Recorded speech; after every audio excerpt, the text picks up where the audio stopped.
Hello everyone.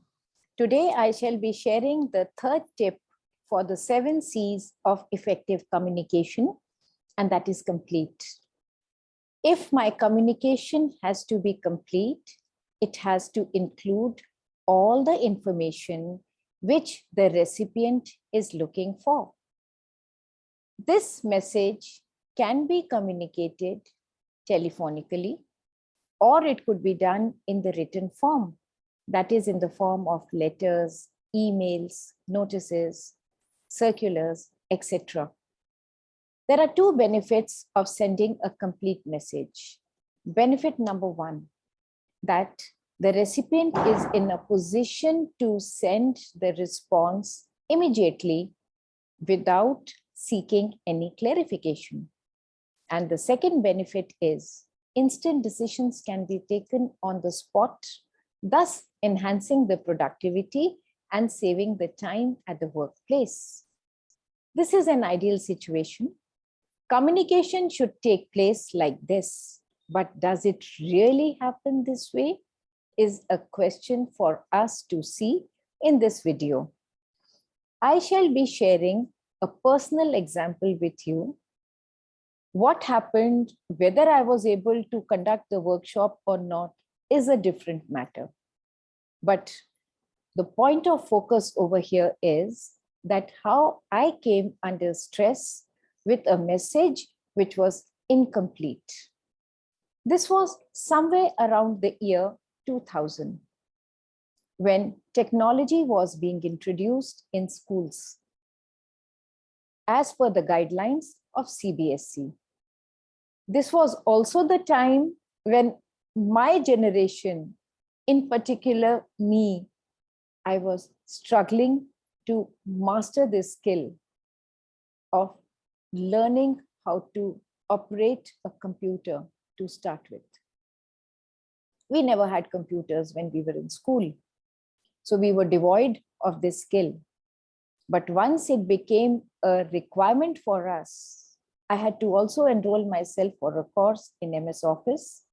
But most of my learning has been through the hit and trial method. Why I'm mentioning this is because the teachers and principals in the schools were sailing in the same boat. I had conducted a workshop in one of the schools in South Delhi. This was for the senior students. The workshop was highly appreciated, and on my way back, the principal vaguely discussed with me that she is keen for conducting a parents' workshop with me as a resource. And the matter ended there. After 2 months, on a Friday evening, after work, when I was checking my mails, to my surprise, I got a mail from this principal where I had conducted a workshop 2 months ago. The mail was as follows. Dear ma'am, reference a meeting 2 months back when you had come to our school to conduct a workshop for the senior students, full stop. I have confirmed a workshop for the parents on Saturday morning, 8 a.m., full stop. Request you to kindly be there at the school by 7:45 a.m. so that we can start the workshop without any delay. Thank you very much. Best wishes, and the principal signed off. Now, this was a mail which put a lot of stress on me. For reasons I shall now be sharing with you. Because of its incompleteness, the first big mistake which was done was, and which we generally do in communication, is when we start presuming things. Out here also, the principal presumed that my availability is there on a Saturday morning without having confirmed with me.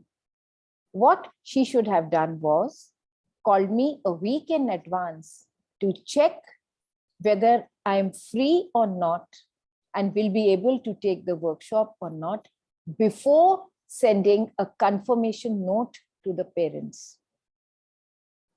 That's one. If we take the other option, even if I was free, firstly, I was not free. Even if I was free, the mail was incomplete for the simple reason that the principal did not mention the theme on which I had to conduct the workshop. Neither did she mention the profile of the parents. You see, it's very important to know which is the class whose parents are being invited for the workshop, because the needs are different and the workshop has to be customized accordingly. So the theme was missing, the profile was missing. Then it was presumed that since I will be there, the aids are there. But what is the requirement of my aids? That they never sought for. Because what I may be requiring in a workshop perhaps may not be there in the auditorium. So arrangements would have to be made for it. And the most important thing, the phone numbers were not mentioned. My expectation was that at least the principal should have given her personal number along with the landline number of the school.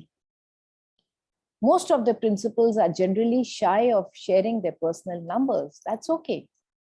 But a landline number should have been there. But even if she did not mention the landline number, had I received this mail on time, I would have just dialed and sought for the landline number. But my worry was, I was reading a mail late evening.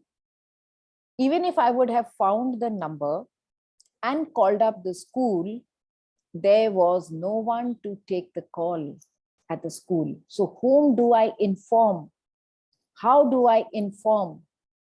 I will mark a mail in response, but this mail would now be seen on a Monday morning. So this was my dilemma. 3-4 things happened. The theme was not there. The requirement of aids was not there. The contact details were not there. And above all, presumption was there that I was available. So these are the 4 glaring mistakes which makes a message incomplete. Make sure that while we mark the details in a mail, it's in totality and it's complete, so that the other person is neither coming under stress nor under panic, but is responding to the mail immediately. The second example which I'd like to share is a training assignment which I got on phone. This was like conducting a pre-placement training for the students of an engineering college. The venue was correct, the time was correct, the date was correct, but the theme was incomplete. It clearly did not mention what I had to cover. It simply stated interview skills.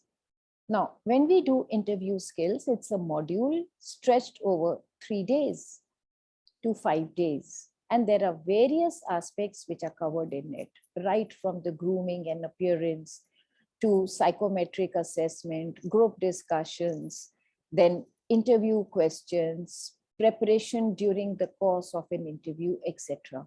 What am I supposed to take? This was missing. So let's make sure that whenever we are communicating and sending messages in the written form or on telephone, we are ensuring that all the details are there for the recipient to take the action. Hope it will help you. Thank you very much.